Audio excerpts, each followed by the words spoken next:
Ukraine, où on vous le disait, une vague d'indignation secoue le pays après la possibilité qu'un nouveau crime de guerre ait été commis par les Russes. Kiev annonce ouvrir une enquête sur l'exécution de 2 soldats ukrainiens qui avaient signalé leur intention de se rendre. C'est la diffusion d'images diffusées sur les réseaux sociaux qui a déclenché cette colère, Laura Pouget. Expliquez-nous précisément ce qui se serait passé et que dit-on des deux côtés, côté ukrainien comme côté russe?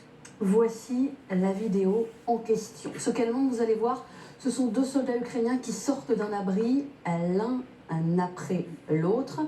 Elle dure une quarantaine de secondes. Cette vidéo, tout va assez vite. Elle a été publiée pour la première fois samedi 2 décembre sur le réseau Telegram. Elle aurait été tournée près de Stepove, c'est à une dizaine de kilomètres au nord d'Avdiivka, où les combats font rage. Revenons à la vidéo, vous allez le voir, 2 soldats qui sortent d'un abri l'un après l'autre. Le premier place ses mains au-dessus de sa tête puis s'allonge. Il le fait assez rapidement. Le second sort ensuite, c'est ce que vous voyez, et se couche également au sol. Ça va un peu plus doucement, il a un peu plus de difficulté semble-t-il. Ils sont ensuite tous les deux exécutés. Nous avons choisi volontairement de ne pas vous montrer cette seconde partie de la vidéo. Alors l'Ukraine leur a annoncé ouvrir une enquête. Pour quel motif? En effet, l'Ukraine, dimanche, a annoncé ouvrir une enquête concernant l'exécution de ces soldats, enquête menée par le bureau du procureur de Donetsk.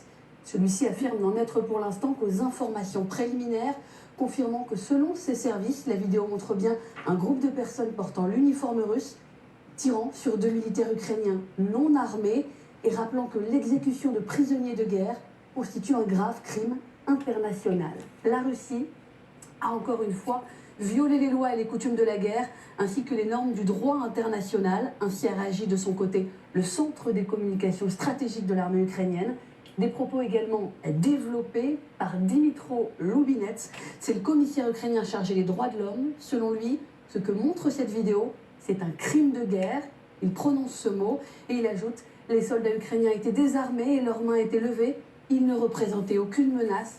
Référence entre les lignes à l'article 41 de la Convention de Genève qui stipule que ne peuvent être attaquées les personnes qui ne participent pas directement aux hostilités, y compris les membres de forces armées qui ont déposé les armes.